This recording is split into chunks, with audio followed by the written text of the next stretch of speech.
Don't think this is just another self-help podcast. It's not. Well, what is it? It's still a hot mess, where we ask the question, is self-help helping? Every episode we discuss, debate, and sometimes diss an aspect of the self-improvement movement. We want to know, is it all too much? Has it gone too far? Is it making us even more neurotic? Is this self-help or self-help? You make a mess of me. Worry. Give way to anxiety or unease. Allow one's mind to dwell on difficulty or troubles.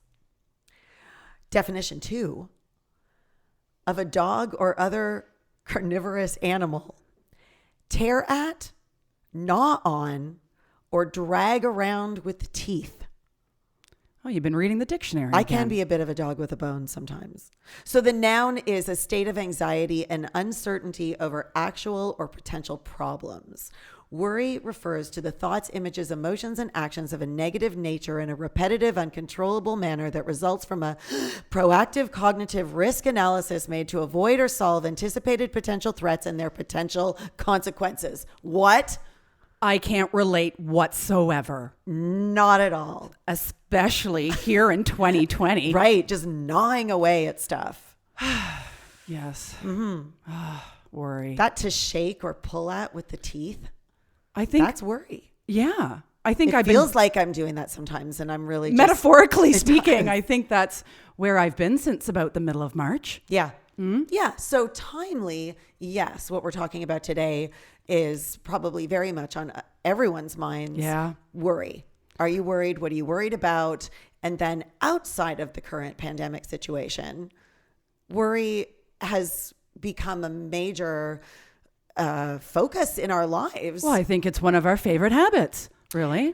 I think back to Don't Worry, Be Happy. Oh, yeah, that song. What is it? Was Bobby Farron? Yeah. Bobby Farron. Bobby Farron. Was that early 90s? I think. Really? Was it? Or late 80s? It might have been. It's somewhere in that pocket. Yeah. And I just think now we worry so much about being happy Yes. that like we're even more worried. Well, as you and I have talked about, like the self-help industry, the self-improvement movement kind of... It's going to mess you up. It has. I think it's led to a lot of neuroses. Yes. Because we're worried that we're not living our best lives. Yeah. Yeah. We're it worried creates that that we're not- anxiety or whatever it is that it's just you're never quite there. So it's keeping you in that state of uncertainty. Yeah. And I feel worrying like that's about worry. not being good enough or doing it right or having your shit together. You know, that kind of thing. I mean, there's the fact that as human beings, we've got constant thought. You know, I know that we try to practice making way for like simpler focuses and things like that, where you can just sort of direct your mind or meditate. But ultimately, we are cursed with this ongoing chatter. Well, yeah, because really our brain is trying to protect us. I mean, I think that's really what worrying is all Protect about. us, sort out some problems. How am I going to pay the bills? Like we're always scanning the world for problems. And that goes back to our caveman and cavewoman beginnings. And when stress was a life-threatening situation. So we're kind of what I think hardwired in a way to worry. But like, I think we're hardwired to like have that nonstop chatter. Yeah. And I do think it as you're saying, it leans towards the negative. Absolutely. Naturally. Yeah. It just is. But I think that the more you ruminate on a particular thing, especially a negative thing, that is when we would call it worry. Yeah. It's like we're predisposed for worry or negativity, but then it's like, okay, how do we manage the fact that our brain produces these fear-based thoughts? Because really, quite naturally, they did help us to survive back in the day when saber-toothed tigers were lurking about. Yeah. Right? But like, would you say that like you've been worrying more in 2020? Would you say it's kind of a higher... How's it going the over worry there? going? Yeah, I mean, for me, it's been a worry shitstorm. Nice. Yeah. It's a tough question because I feel like there have been like times in my life where I've been able to sort of manage the excess stress. Yeah. It's right. like I live with stress, but there's times I'm just like, there's a lot, but I can I can sort it out. I can back off. I can take my foot off the pedal and just be with what is. Yeah. So for me, it kind of like it goes in waves, and I wouldn't even say this whole 2020 thing has been necessarily any worse, except there's certain things that are like on my mind a little more than they have been previously. Like, financial concerns. Yeah, money. When there just hasn't been an opportunity to work the same. So is that worry? Quite possibly. It's like the Corona coaster. The Corona. Right? Like I'll have 3 solid days where I feel like I'm like, finding my groove and, feeling my way through this all right. And then that's followed by a sudden unexpected dip into what I call like the hell zone. Leaving me roughly armpit deep into whatever alcohol I can find. Nice. Drafting long goodbyes in case things don't pan out. While snuggling. I want mine. I want you to give it to me. I want to read it right now. What did you say? Well, How did you snuggling say goodbye some of my to nice me? shoes because I miss them so much. So yeah, it's been tough. I don't know about you, but when the pandemic started, I was actually over functioning. My anxiety kicked in and I was like, all right, I can do this. And I was just like this whirling dervish with creativity and all that stuff. But I would say It ran its course. Yep. And I hit the wall when I realized that this was a lot longer than we first thought. And so I have been, I would say, really focusing on my worrying since about June. That's really got to make it better when you really like dig in and focus on that worry. When you worry that you worry. That's when I know. you need somebody or some book or some expert on worry. Who could that be? We need somebody. to save us from ourselves once again. And you know what? We're lucky because today here now it's via Zoom, which is all very exciting. Ooh, that's nice. You and I are at the pod plant. Yes. But joining us via Zoom is our special guest today. Our special guest is worry management expert and the creator of the trademark CALM methodology for worry-free living. Calm like CALM. CALMTM methodology for worry-free living. Denise Marek, welcome to the show, Denise Marek. Denise. Hello, thank you so much for having me. Yes, we talk a lot about worry today, and I really like when you were telling earlier the definitions of worry. And the word worry comes from an old English word that means to strangle or choke. I love it. Oh, So wow. It's interesting when you worry, sometimes it chokes you physically because you're holding your breath. It chokes you mentally because you're not able to think through possible actions, possibilities, and overcome some of those fears to take risks that move you forward. So worry can do a lot of damage, but it can be overcome. In my imagination, I've worried some people to death. Like I've strangled some people in my are their bodies my dream. like tucked away somewhere?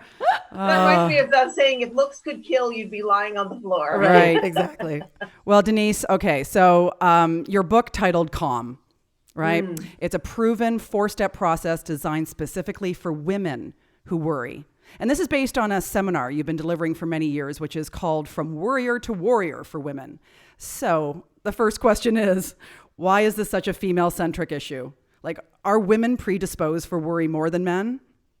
You know, it's interesting. I speak at conferences for men and women, large conferences. I speak to just men sometimes and just women.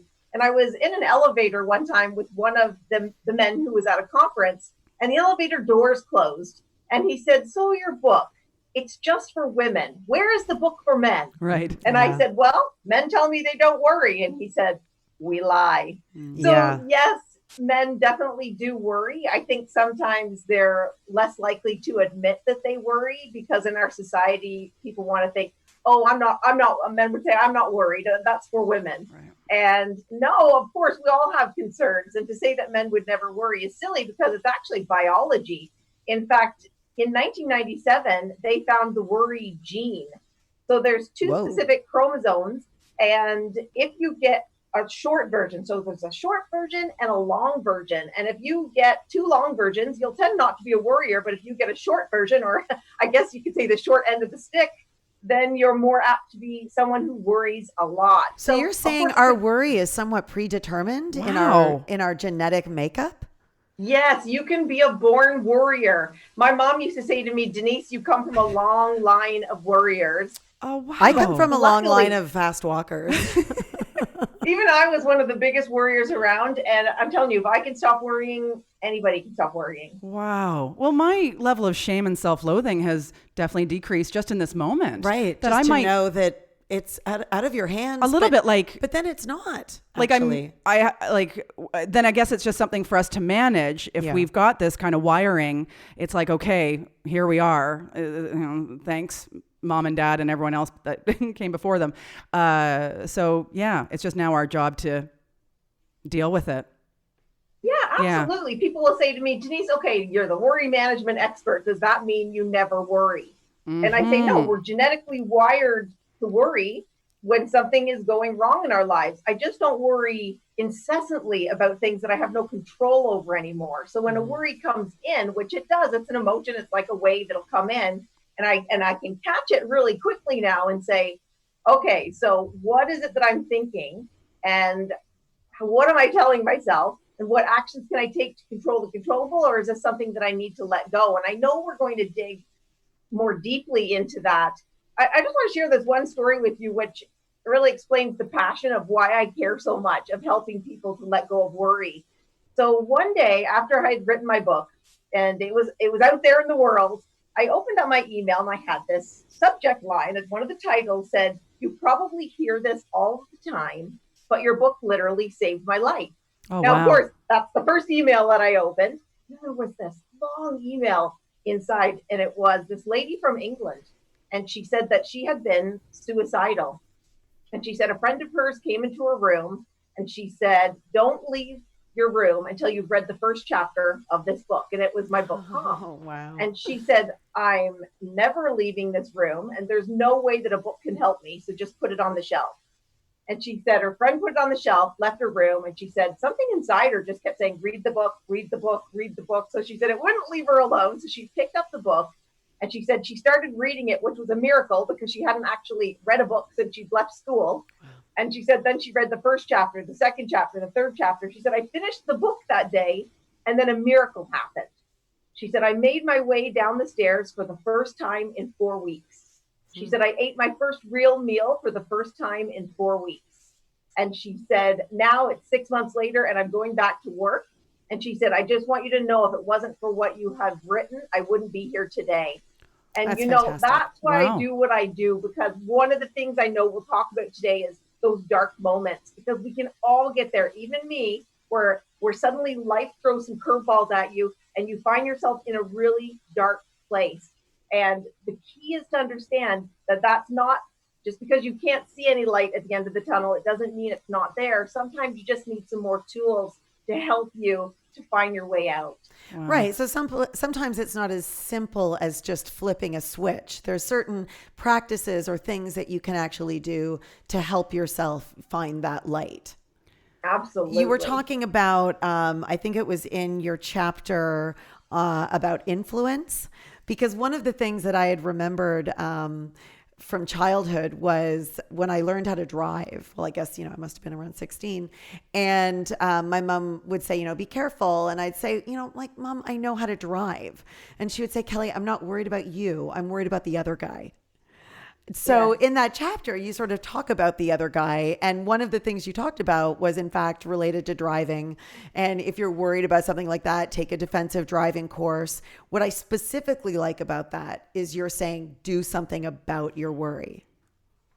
Right. Take all the actions you can, and then you can learn to let it go. But it really is important to say, is there something I can do in this situation to make things a little bit better? Even if we're looking at the pandemic, you'll see that some people don't really worry about catching coronavirus. And then there are some people who are extremely fearful of catching coronavirus.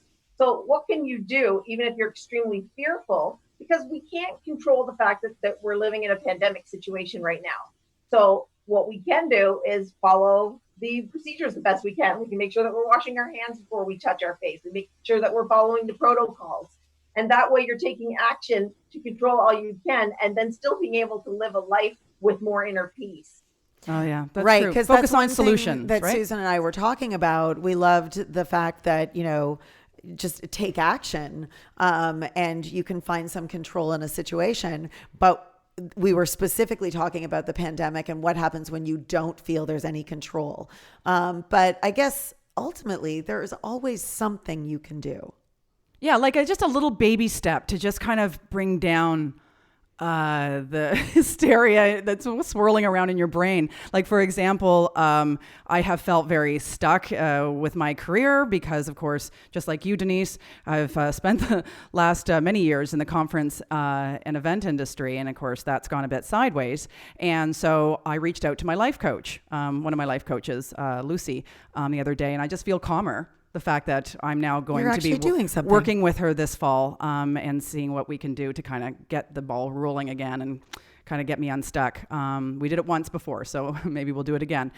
So yeah, what you're saying is brilliant. That's the thing. You need to see who you're surrounding yourself right. with. It's so important who your people are, and reach out. I think that's one of the best things we can do is don't go through it alone.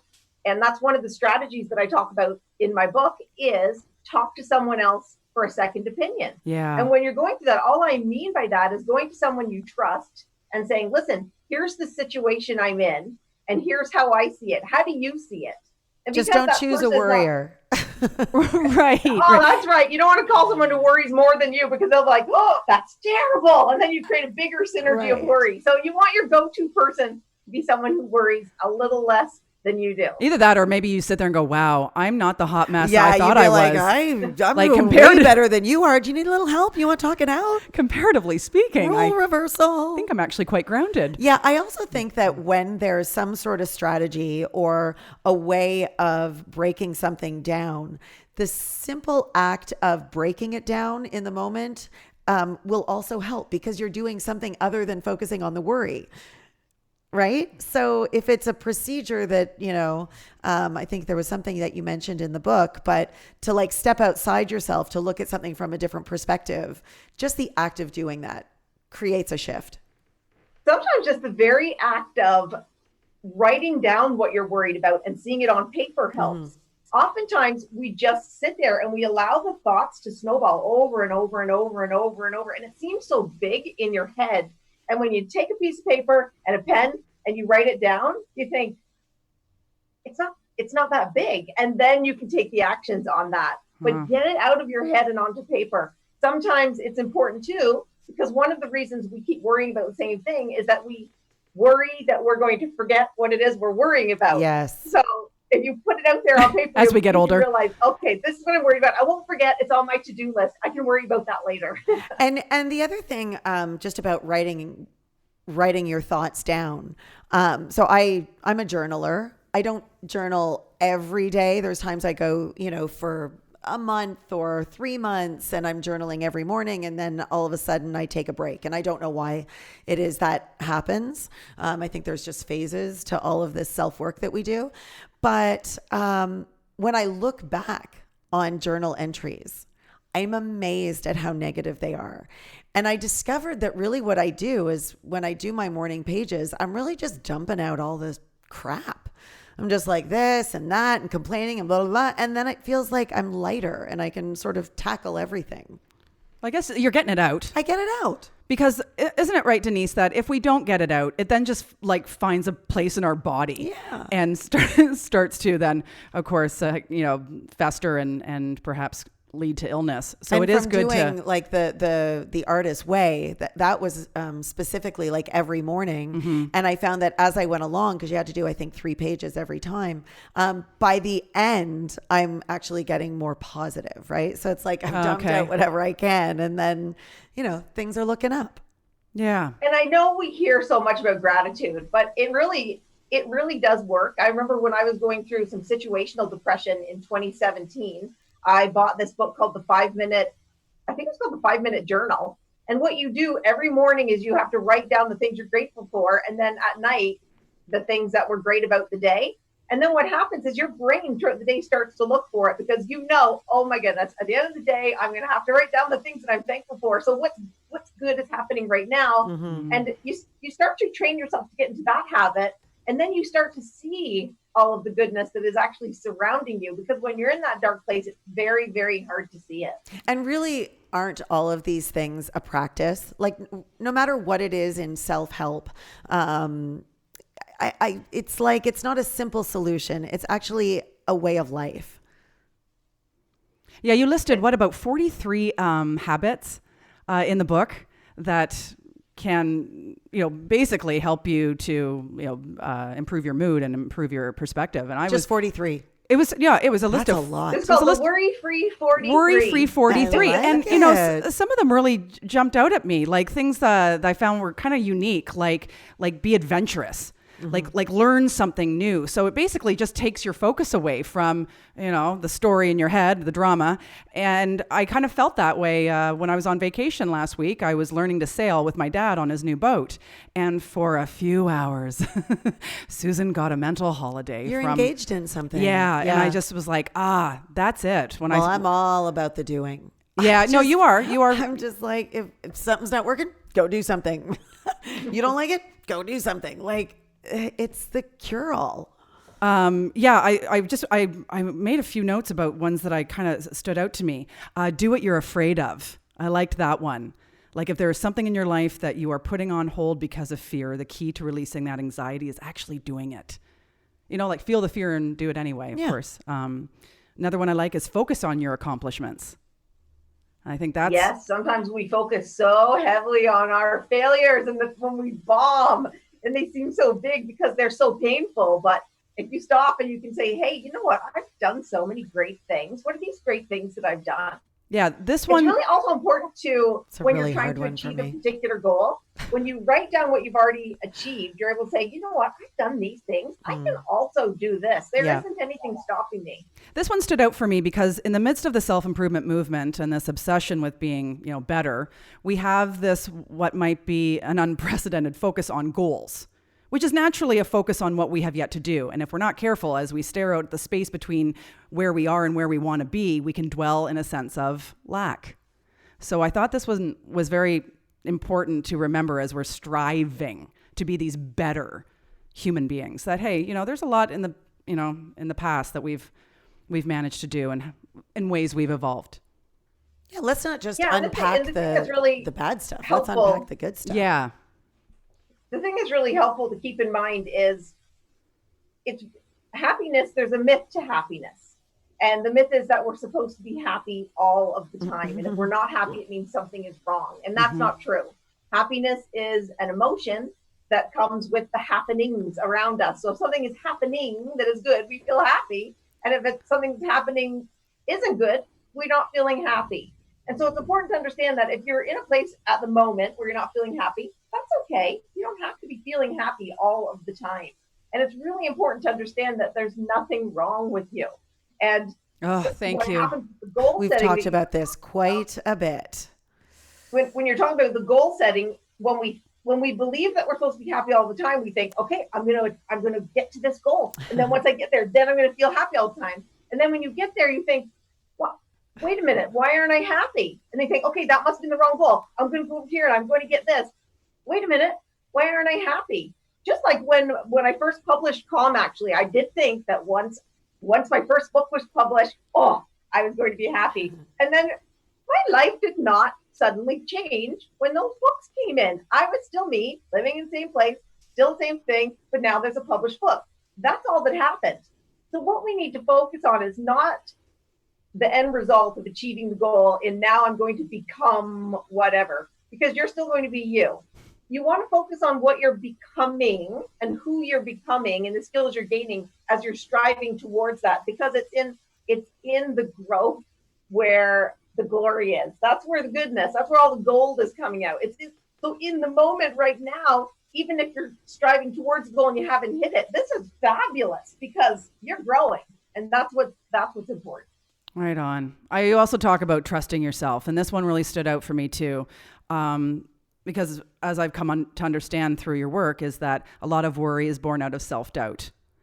and limited It's the thinking. self-talk. Yeah, man. Like, self-doubt, so negative much of self-talk, self-help is limited just about thinking. how are you talking to yourself? Limited thinking about our ability to overcome adversity or adapt in the face of change. Again, we got to look back and notice how many times we've survived shit over our lifetime. Like, we are all like still alive, so we all have a pretty damn good track record. I mean, yeah, like we're still a hot mess, but we're also still here. Right? So I know for me in this pandemic, I know a lot of worry has come out of just plain old lack of self-confidence. Like, how am I going to like pivot, right? This idea that we've got to now reinvent ourselves. And I tell you, there's been a lot of panic attacks, a lot of anxiety about, can I do it?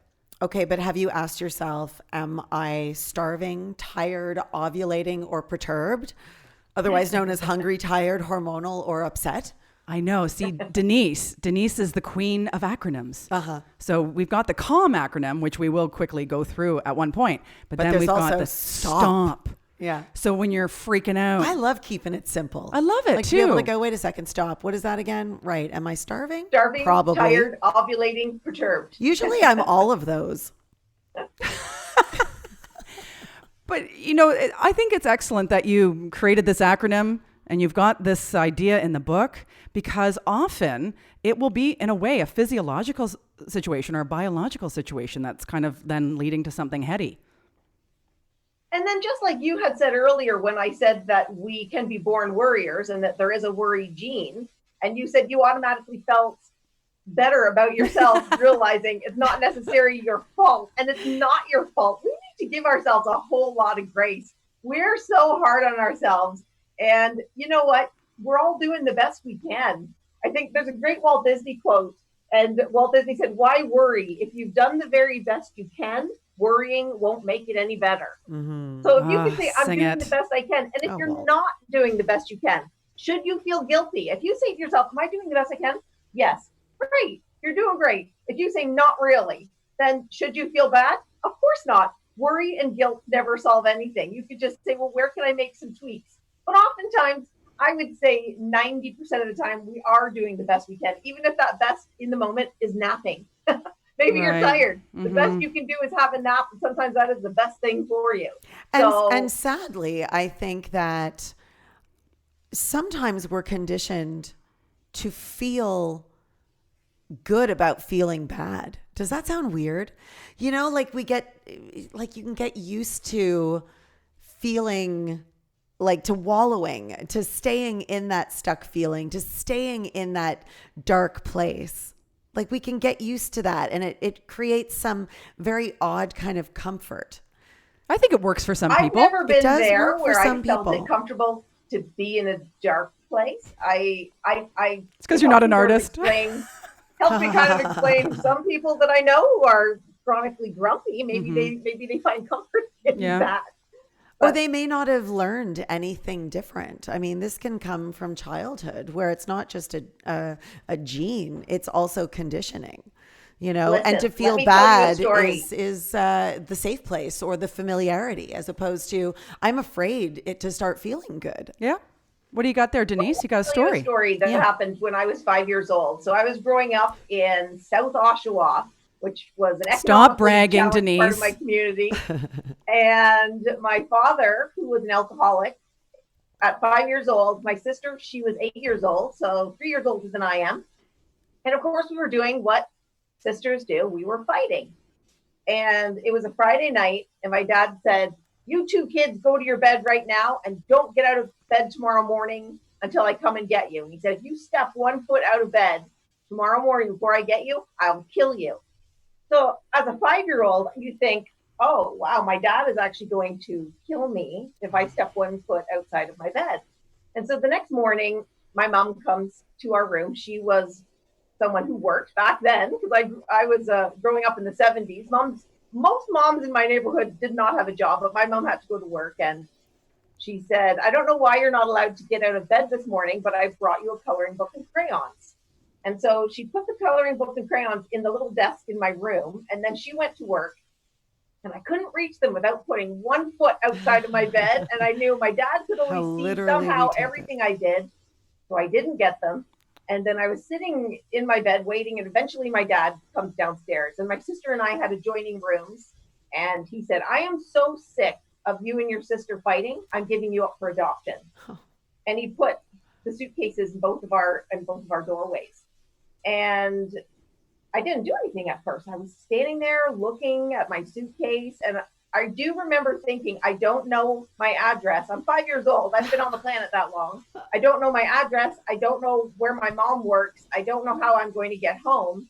And I imagine being dropped off at I must have seen it on television. I imagine being dropped off at some gray building with some gray cement steps, being lost forever. And he said, if you're not going to pack anything, you'll go with nothing. And so I walked to the far end of my room and I grabbed a teddy bear and I put it in my suitcase. And I was crying at this point, and I don't know what my sister was doing. I couldn't see her. She was in her room. And he said, okay, I'm not going to give you away this time. But if you and your sister don't stop fighting, I will. And don't tell your mother or I'll kill you. And so at 5 years old, I was left to process all of this on my own because I couldn't tell anybody. I couldn't tell my mom because I believed he would kill me. Right. And just taking it so literally. Yeah. So on top of that, I was at school. It wasn't safe for me. Kids were calling me fatty 2x4 and threatening to beat me up. And then my home life was like this. And so I was left to process all of this on my own. And what I came up with was not accurate. What I came up with was, unless you're perfect, the people who are supposed to love you won't love you. Right. And unless you are perfect, you're not valuable and you're going to be thrown away. So I spent so many years, I spent my life trying to be perfect because I thought that was the only way I could be loved. And in the end, in the grand scheme of things, you're never perfect. We're always still a hot mess, right? Yeah, Denise. Denise. It's perfect the way it is. You got it, girl. We're always growing and we're always making mistakes, but there's that part of me, and that helped me to develop bulimia and anorexia in high school and just striving. And it wasn't until I understood and got to this place where, you know what, that is not at all what he meant. And I was actually seeing a therapist. I love therapists. I think that if you're ever struggling or if you just need somebody to talk to with good understanding of how the mind works, and we all need someone like that. Yes. And one time I was going through an adult issue, and this wasn't too long ago, maybe 3 or 4 years ago. And she said to me, Denise, you went through a lot. You had a lot of abuse in your childhood. And she said, you were such a smart kid that you were able to figure out strategies to keep yourself safe. She said, but your 5-year-old strategies don't work anymore. Yeah. And I had a big aha moment. I realized that I was still in my 40s applying 5-year-old safety mechanisms to my life, which is be perfect, say the right thing, look the right way. You need this, you need that, you need this, you need that. And then when I got it, I'm like, I'm okay. I don't have to be perfect. Yeah, we all need a little deconstructing at some that didn't happen until my 40s. Right. The people-pleasing act, it had run its course. And, you talk about perfectionism in your book, Denise, and I really liked how you offered up the idea of thinking in Technicolor rather than black and white. Yes, there's so many different sides to us and so many beautiful things about us, and it's not black or white.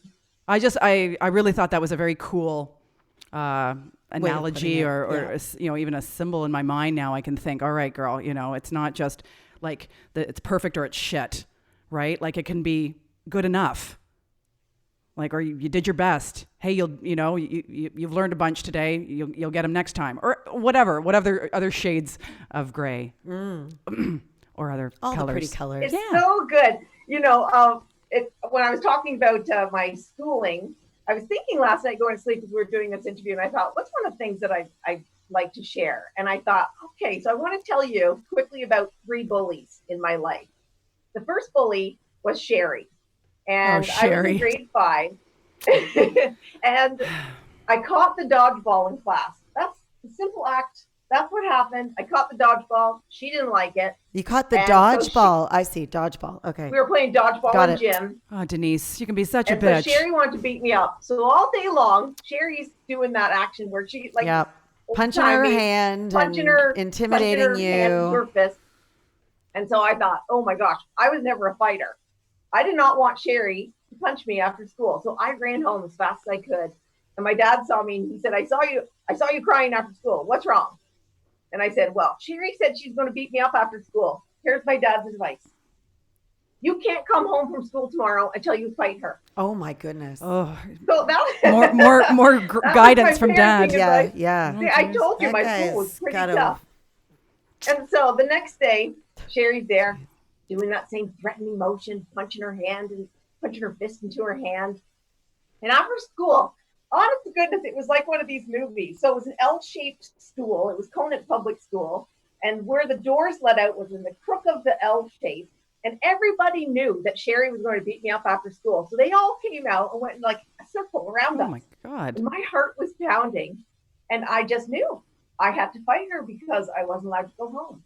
So I popped Sherry right in the face. I hit her. I'll still never forget how it felt to hit Sherry in the face with my fist. Now she never bothered me again. So I guess we thank Dad for the win. The second bully was in grade 11, and her name was Janet. And I don't know why, but Janet had this vendetta against me. I don't know if it's because I smiled a lot. I don't know what was going on. But one day we were in English class, and I was talking to someone that they would typically call the nerd. And I like all the people. I would sit with any of the groups. And so I was talking to him. His name was Shane. And I was asking him about his weekend. And he said something. And I said, oh, wow, that's really neat. And then Janet, sitting beside him, heard and said, oh, that's really neat. And I don't know if I was starving, tired, ovulating, or perturbed that day, but I felt this inner strength. And I yelled out and I said, Janet, stop talking about me. And the class went quiet, like you could hear a pin drop. And she wouldn't look up at me. And I said, I'm talking to you, Janet. and then I looked at the teacher and I said, I'm so sorry. I'm just really tired of her talking about me behind my back. And the teacher said, oh, no, I completely understand. I guess she knew all about Janet too. Mm-hmm. So I go out into the hallway and people were coming around and saying, oh, wow, it's about time someone stood up to Somebody's Janet. a hero now. And I thought to myself, oh my goodness, I didn't even know people really knew who I was in the high school.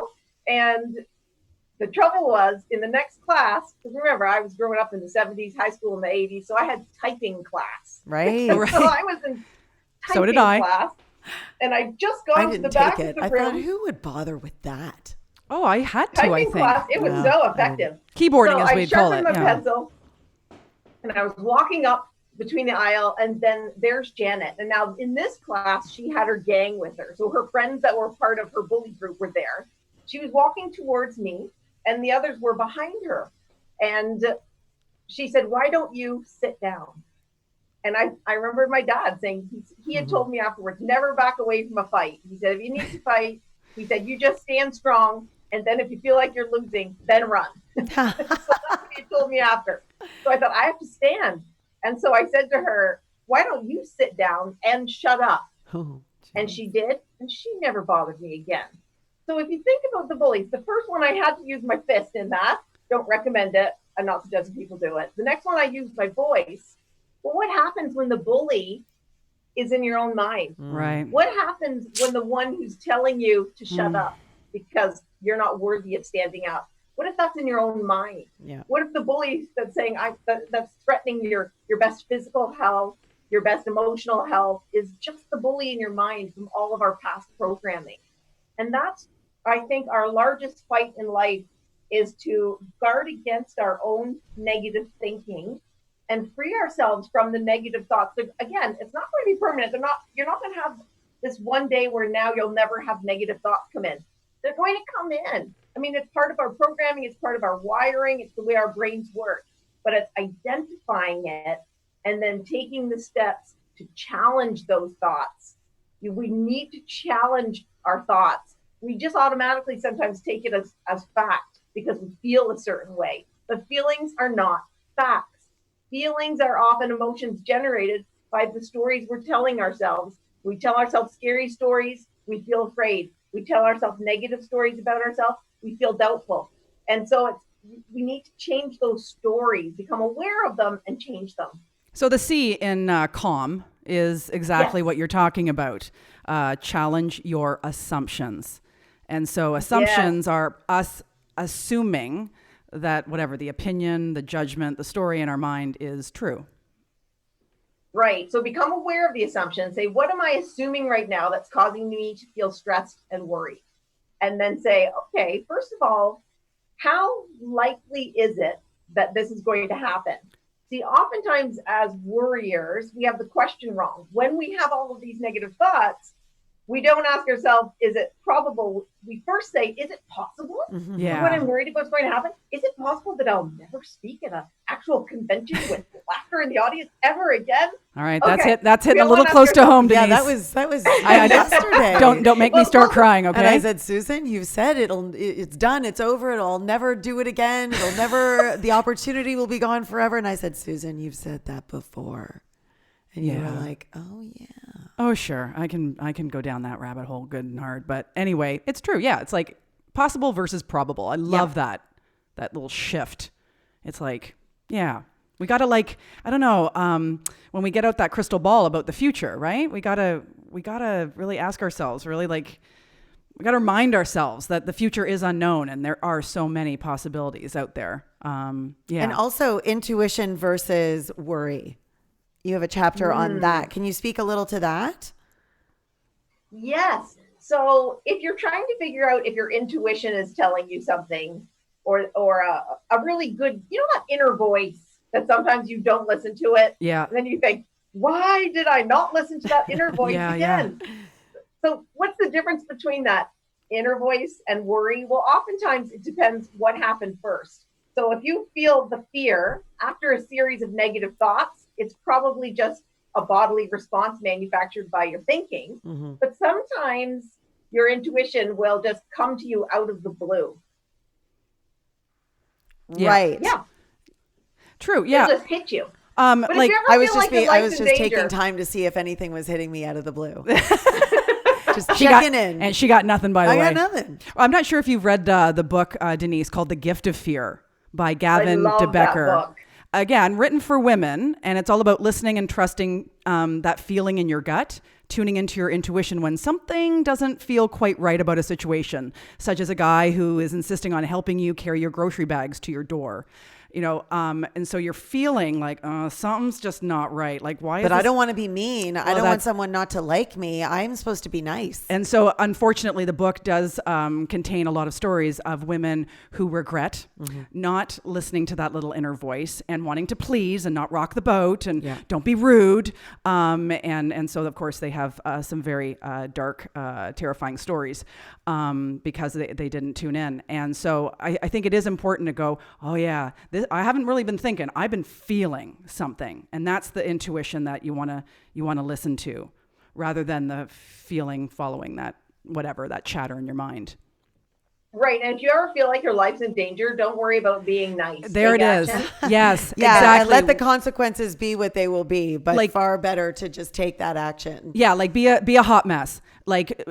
Don't be afraid of looking silly or feeling foolish, looking foolish, whatever. It's awkward. Oh, here I am going to just, tell him to go away or whatever. It's like, yeah, fuck it, right? Like, this is all about that starts tuning with in childhood and too. Yep. Like when I told my kids to be wary of whatever, it was like, you don't have to be nice. You don't have to worry it's an adult or it looks like someone like kick first, run, whatever, scream.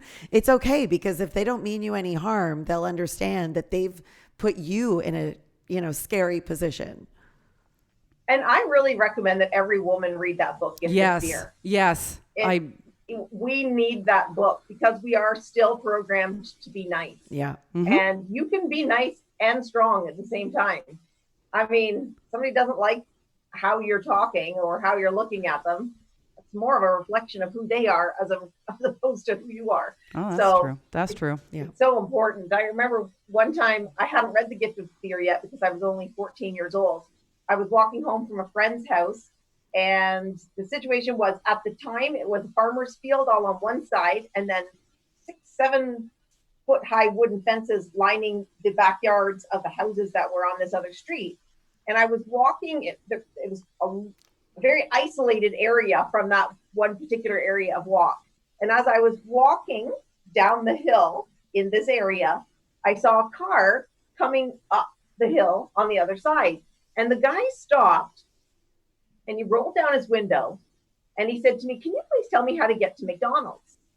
And my mom's voice in my head said, "Don't talk to strangers." But then this guy had said, "Can you tell me how to get to McDonald's?" And my mind said, okay, well, he's asking me directions for a real place, so he must really be lost. So I start to walk towards his car. And as I'm getting close to his car, again, my mom's voice in my head saying, "Don't get too close so he can't pull you in." And so I said to him, "Okay, here's what you do. You continue on this way, you go left." And he said, "Thanks." I walked back to the sidewalk and I turned around to make sure that his car was going to be going in the right direction where I told him to go. But he turned the car around, pulled over to the sidewalk, and got out of the car. Oh boy! Oh, heroin! And my intuition was like, run. And I thought, no, I don't want to look stupid. Yeah, that's there it is. Thing. Yep. We're so worried about what people think of us. I thought, well, I don't want to look dumb. What if there's a reasonable explanation for what he's doing? So I started to walk really fast, and when I turned and his eyes met mine, I looked at him and he said, "Oh, I just forgot to do something." Yeah. And I thought, what could you be forgetting to do? I just told you how to get to the McDonald's. Yep. And I ran. And there was a man standing with a dog. He was walking a dog and his children at the bottom of that hill. And I just ran and stood with him. I didn't tell him what was going on, but I did feel safe. And then the guy got back into his car, ran all the way home, slammed the door. And I said to my mom, "There's this man following me." And she said, "What's his license plate?" And I said, "I did not have time to look." No, that wasn't on your radar. Thankfully, I ran. And I just think it's so important we hesitate because we think there must be a reasonable explanation, or I don't want to look silly. Let that go. Don't let that worry ever stop you from protecting yourself. Yeah, we got to tap into that spidey sense, right? And let go of that worry of looking silly or, disappointing. And those things happen in the blink of an eye. Yeah, we gotta tap into that intuition as women. Also, something that stood out for me in your book is that you talk about worrying actually being a focus on loss or a fear of loss. And that hit home for me too. I was like, oh, right. Like all this anxiety, this worry through the pandemic has a lot to do with the potential loss or the loss that I'm actually grieving. And so I just thought that was very cool. Like, it's like, so when you're worrying about something, just to sit and go, all right, so really, what am I afraid of losing? Because that's what it's all about, scarcity, right? Yes, and sometimes you can play it all the way out. So all of the little strategies within the calm process, you start to see that they all start to come together. Mm-hmm. So you can play it all the way out, and you say to yourself, oh, maybe you're worried about your financial situation. And then you say, all right, what am I afraid of losing? And you say, well, I'm afraid of losing my house. Okay, well, if I lost my house, then what? So you can start to play the, if that happens, then what game. And you play it all the way out to the end. And if you said, well, if I lose my house, then I'm basically eating tuna out of a can in a cardboard box. But when you think about it, with Fanson, my cats, and you play it all the way out to the end, and then you say, that's when you start to say, okay, is it very likely that that's what's going to happen? And then you can say, no, I have friends who love me that would let me stay on their couch. I have the ability to learn and take a whole brand new direction in my career, something that I've always wanted to do. And so that's when everything starts to come all together and makes it nice and juicy, the whole calm process. Yeah, like when you think about it, a lot of shit would have to go down for you to be in that cardboard box, eating, I don't know, Whiskas. I'm just going to fancy feast. Right? Is it the flaky kind or is it the pate? Oh, we'll get you the good stuff. Oh, okay. I mean, look at you. You're there. You're on the street. I'd prefer the flaky. Okay. Yeah. So I really do. I like that idea of, all right, let's get down and nitty gritty into the loss I'm really, freaking out about here. And then, of course, is it likely? Is it likely? I don't know. I mean, I'm having irrational thoughts about being homeless right now. I can tell you that I can make a lot of things likely. I've got a great imagination. Like just when you said, I've got friends, I could stay on their couch. And I was like, yeah. And then I overstay my welcome and they kick me out and, like where to next, right? Like I can just keep that rabbit hole going. You can. And that's where you really learn to, you play it out and then you know when to drop it. So you don't have to keep playing the what if only game all the way to the end. You say, all right, now how else will I change my thinking? What else can I do? What other actions can I take? Yeah. One of the important strategies for the last letter, the M, which is master your mind, one of the steps you can do with that what if game are 3 easy steps. And this is what's so helpful to me, even when I'm lying in bed, if suddenly I think of something that's causing stress and it's the what if question. What if this happens? What if that happens? What if this happens? I stop and I do these three simple steps. I ask myself, what is? Mm-hmm. It grounds you in the present. And then all of a sudden you can say, so Susan, even for you right now, what is happening? Right now, we're having a great time in a great conversation for a great podcast in this room together with the 3 of us. Right now you're safe. Right now everything's okay. So what is really important. Then you ask yourself, will it matter a year from now? So sometimes we're worried about silly little when things. I'm homeless. Like, I'll think back to when. It sounds like we're going to be neighbors. So that's the positive. We can just hang. We like chatting. Fanson, we could still do the podcast. We could. Live. Someone will lend us a mic. Live from the cardboard boxes on Queen Street East. You like pate? I like flaky. Let's go. We're still a hot mess. We sure are. And homeless. No, sorry, Denise, but yes, go on. Yes. Humor is the best medicine. Unless you're diabetic, then you need insulin. But humor is so important. So you ask yourself, priorities. What is?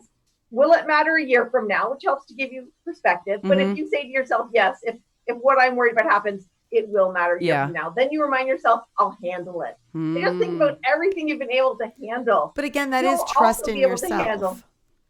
Yeah. Yeah. And learning to trust yourself. You know, if you find that, you know, all of that self-doubt is so pervasive and it's in your way, then you have to take small steps to learn how to trust yourself by making some good decisions, by, you know, calming your mind in the moment and racking up those points with yourself. Yes. And, you know, one of my favorite quotes is, if it's mine, I can't lose it. And if it's not, I don't want it. Mm-hmm. And it's amazing in life, we go through things. And if we try to control it too much, or if we try to worry or be anxious about it too much, it's just going to waste so much time. So I'll give you an example. I guess it was 2009, I got divorced from my spouse. And I went through this divorce. And that's a very stressful time. Well, wouldn't you know, a year ago, we got back together. So we'd been divorced for 10 years. Whoa. And it was supposed to be this past February. So the father of my daughters, we're back together. Congratulations. Thank you. There's always the possibility of a favorable outcome, a happy ending. How did that happen, Denise? I know. That'll be for another podcast. Were there cocktails? That's pretty interesting.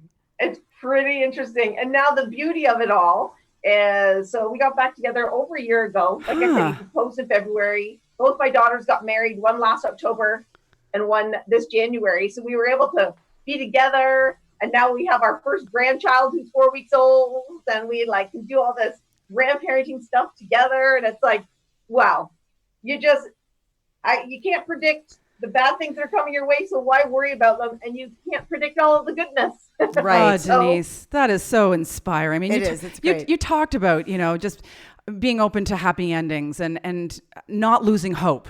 And again, it hit home for me because I'm like, well, Susan, you've really lost the plot when it comes to your I don't know, your optimism levels or your, you know, your outlook. And I was like, yeah, I think I have lost a little hope. So I don't know. I just want you to know that, of course I read this book for the podcast, but it did help. I mean, self-help could be helping.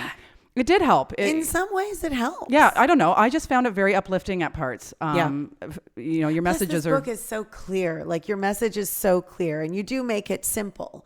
You know, you really break it down, which I think is extremely helpful. It's not just like, here's what happened to me and you can do it too. It's, here are some steps to get into practice. And I think what helped me to write that book is I'm a natural debunker. So I can always see the side where if I'm writing something, I can always hear people saying, or myself saying, well, yes, but what about this? And so I always include that side to it in what I'm writing as well, saying, well, you might be thinking this, but here's what I really mean, and here's how you can apply it. So it helps all of the natural debunkers like me out there, and you really can learn to reduce worry. Yes, I also think it's great when you mention just setting some time aside to have your worry. Like, If you feel like you must worry, then just set your worry time aside and be like, I'll just leave it all in those 15 minutes and then I can go about my day. Now, for people who think, oh, well, that's just ludicrous, you can't set aside worry time. I'll tell you, my friend, she was my best friend. She died of non-Hodgkin's lymphoma back when she was 41. I think she was 41 years old. And when she was going through bone marrow transplants and everything, she said that when she was in the hospital, she would set aside her worry time. So when a worry popped up, she would write about it on a piece of paper. Mm-hmm. And then she'd say, okay, so now I'm going to put this away. If another worry pops up, I'll write it down. But I'm not going to worry about this until 2 o'clock. And then when it's time to worry, then I'll worry. Mm-hmm. She said by the time worry time came, she'd look and go, you know what? I don't need to worry about that. And so she would find she didn't even need to worry about it. But I thought, if she can do it with non-Hodgkin's lymphoma going through bone marrow transplant, we too can do it. And again, that's also a trust building exercise with yourself. So you write the worry down, you go to those worries at a certain time, and you deal with them just in the context of those moments. That's kind of like giving yourself that time, allowing yourself that time. And I think that's like a way of going, I trust myself to accomplish that. Like, I know that's a weird thing, but you are accomplishing something by banking those worries and dealing with them. Yeah, I do think, I like the writing the down and taking the time rather than the tape playing over and over and over in your mind. All day long, why not just save it for that time? Like, honestly, like I was away for 2 weeks at a cottage and I ruminated so much. I honestly regret a lot of how I spent my time up at that cottage because I was so up in my head, fretting about so many things. And now I really wish I had just set aside 4 p.m. Yeah, exactly. I'm just going to go over to the corner and do a little rocking. See, what you could have done is you could have had your like 4 p.m. worry time. Yeah. And then move into your 5 p.m. martini. That's right. Time for cocktails after all of that. And then again, in the worry time, you want to have the framework, the calm methodology. Right. So you want to know what to do with the things you've written down. So it's not just a matter of let me just worry about it and feel awful for 15 minutes. Oh, right, okay. Right, that's good that you just said that. So we're actually going to do something about it rather than just sit there and worry and just have an anxiety so attack. See, I did it. Act to control the controllable. Look at strategies that you can use to let go of the uncontrollable, and then guard against those negative thinkings with the strategies outlined in the Master Your Mind section. But Susan, you had just said rocking. I'll sit in the corner rocking. You probably read in the book that that's one of the strategies as well. Actually, because rocking has been proven to stop the stress response from getting set off throughout your body. So when the stress response gets set off and you feel that anxiety, rock and roll, baby. So when I'm working through my calm methodology, I can do it while rocking in that corner. I don't know if you want to rock like that in public, though. No, I am definitely You're at in the home. corner, yeah. But Denise, I know we have to wrap up soon. We but do. I do want to point out something in the book that it just like my little antennae kind of went up because of the mission we have on the podcast, right? And that is to, explore the, downfall of the self-improvement movement. And, we wonder if self-help is helping. So you have this part in your book about accentuating the positive. And you talk about focusing on what could go right rather than what could go wrong and looking for the blessing or gift in adversity. While these are valid ideas, this is when self-help sometimes fails to first see us and hear us. It doesn't validate our pain and struggle. It just tells us to pull up our bootstraps. Mm-hmm. So a few weeks ago, we had a therapist on the show, and her criticism of self-help is that it offers a lot of things that help us skip over our pain and numb it through actions, perspectives, and beliefs. So what are your thoughts on that thinking, that idea? I love that you brought up pain. Mm-hmm. When I was going through that situational depression that I told you about in 2017, I was in such a dark place that I was so depressed. I actually understood how people want to end their lives at that point. And that's when I started seeing that wonderful therapist that I mentioned earlier. And I said to my sister one time, I was so low.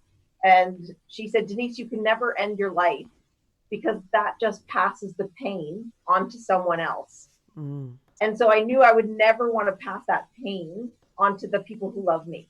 So I thought, especially my kids, I thought, so if I have to suffer with this pain, forever so that my kids don't have to suffer with the pain that I would pass on to them, then that's what I will do.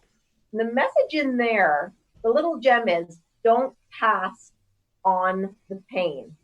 Don't pass on the pain to other people by copping out early at your lowest low. And also, don't pass on the pain in life, because we're all going to experience pain. Listen, I wrote Calm well before I went into that period of depression in my life. I knew the strategies. I understood how to talk to yourself differently. But with the situation I was in that depression, I was in that low place. It's okay to be there. Again, just like I said, you don't have to be happy all of the time. And I think that's where a lot of self-help can do a disservice when they say, find happiness now. And people think, okay, so what's then wrong I'm going with to be you? happy all of the time.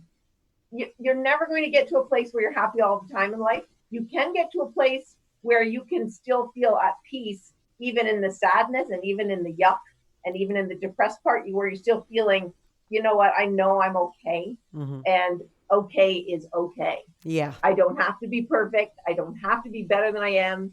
I am enough. And so you can search and you can read self-help books in ways of looking for new strategies to make your life more exciting, more adventurous, more fun, to give you courage to take risks that you're avoiding. By all means, do that, but don't rely on it as saying that you are not good enough for who you are, because you are enough. You are valuable and you have immense worth. Oh, even Lovely. if you're a hot mess. Even then. I love it. Yes. Oh, Denise. Yeah, Denise, thank you so much. That was good. Yeah. Well, And thank you for sharing all those stories. yeah, they were quite Thank powerful. you for having me. Yeah. Oh, amazing. So What now, I wonder? I think now It's time. It's time to play that game that worries me more than I'd like to admit. Each time we play it, it's time to play Name That Guru. Yes, Denise, this is when we read 3 self-help quotes to each other and we try to identify who the hell said it. All right, Fanson, are you going first? I or- am. Should we have a buzzer? I think we all need our little noise. A little noise. Right? So Yep. if you've got the answer, or if you think you do, what's your sound? Right. Denise, you want to go first? What's Yep. your sound? Do you have a sound, Denise? I'll do Oh, wow. Okay. Ooh, yeah, she's little got percussion. Props. Let's give some props to Denise. I'm for going with having props. I'm going with Oh, and I think I'm going to go classic, like game show from the 70s. Ding, ding, ding, ding, ding, ding, ding. okay, nice. Was Here we that- go. did that make well, sense? I don't know if that was classic. Was it? I don't know. Okay. Okay. All right. So first question, Susan, go ahead. First quote. Here we go. First quote. That's all right. That's all right. Whatever. Just going to be a question in my mind. All right. The truth, and of course, Denise, you can try to, name the guru too. The truth is that there is no actual stress or anxiety in the world. It's your thoughts that create these false beliefs. You can't package stress, touch it, or see it. There are only people engaged in stressful thinking. That's all I need, actually. That's all I needed to hear. Don't have an answer. So this is, kind of what has been, he's been called the forefather, grandfather Dyer. of self-help. Yep. Dr. Wayne Dyer. Dr. Wayne Dyer. Hold on one sec. Hold on. By the way, we never remember to make the No, noise we never do. before we say anything. Right. Just so you know. So don't feel any You pressure just to shout it remember. out. Yep. Yeah. Listen. Yeah, but we'll make you go back and do it because we're a hot mess. Are you ready? Yes. Okay. You wouldn't worry so much about what others think of you if you realized how seldom they do. Now is Oh, this? I know this one. Oh, Denise, are you ready to? She's got her prop. She's got Is her it pencil Margaret? ready. What's the first? Margaret? No. What's the first initial? E. But E? if you were going to say, I don't know who you were going to say. Eleanor Roosevelt. That's right. Very good, Denise Marek. Well done. Thank you, Denise. Wow. You are validating my role in the Name That Guru game. That's amazing. Look at that. All right. My second one here is love is what we were born with. Fear is what we learned here. So it's a female. She would be I think one it's of more. Marianne Williamson. Yes, Denise Marek, you are Killing on it. fire. Killing it. So- Let's hear the. I didn't do my sound. There we go. Denise, quickly, are you a self-help junkie? Like, do you read a lot? of self-help books? I read a lot, but I read more psychology books. Okay, cool. Yeah. Yeah. Cool. Cool. Cool. All right. Are you ready? Yes, I am ready.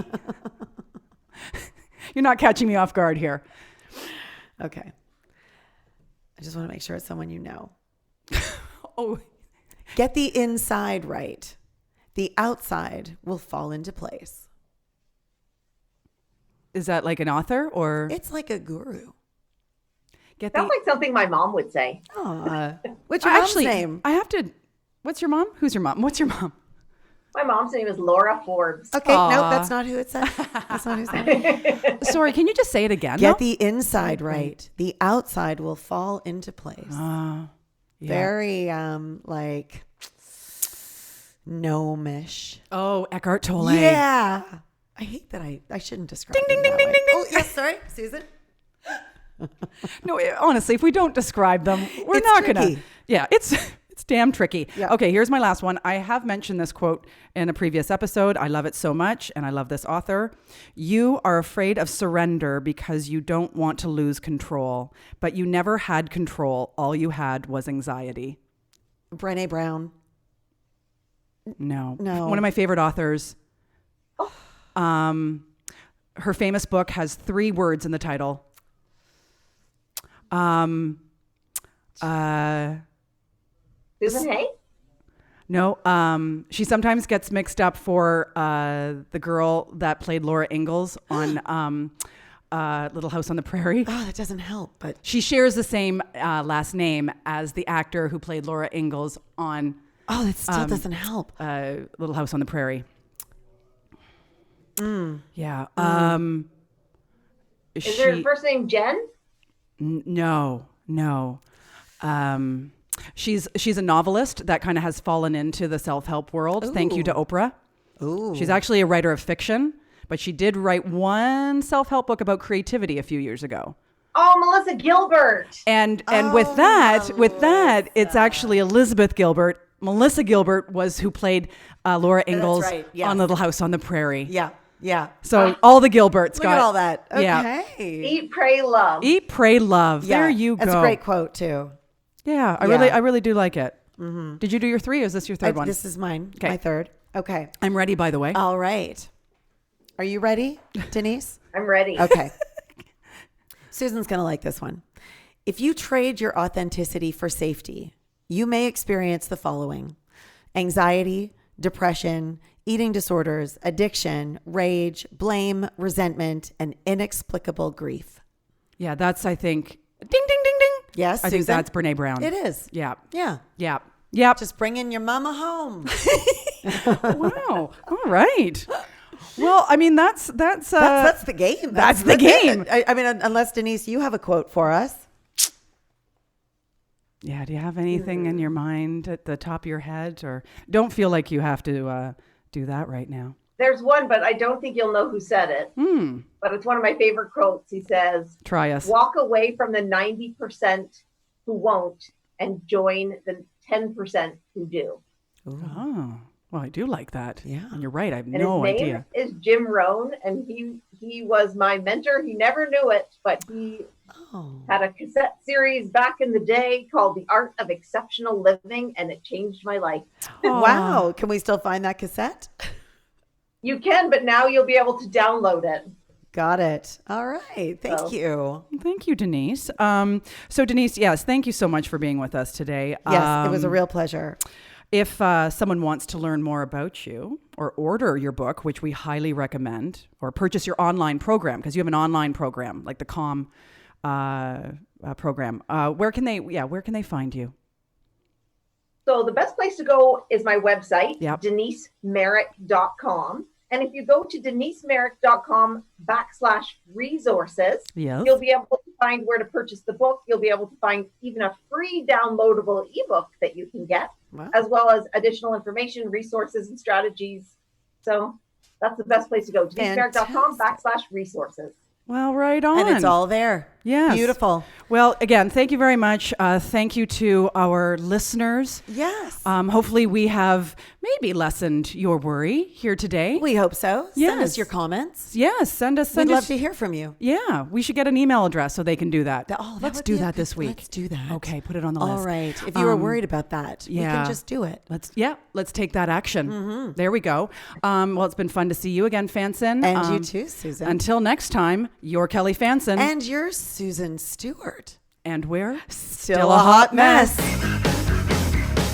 We'd like to thank our sponsor, Purple Jade Wellness Center, for your support. Thanks also to Monkey Junk, the Juno Award-winning blues band consisting of some of the best people and musicians we know. We'd also like to thank and give a 3-minute hug, because self-help says that's more meaningful, to the Pod Plant and Mike Wixon. And hey, why not subscribe or follow our show? And please, for the love of Oprah, give us a rating and review on your iPhone podcast app. And if you're into social media, you can find us on Instagram at Still a Hot Mess Podcast, and like us on Facebook at Still a Hot Mess. And thank you, Fanson. And thank you, Susan. You make a mess of me.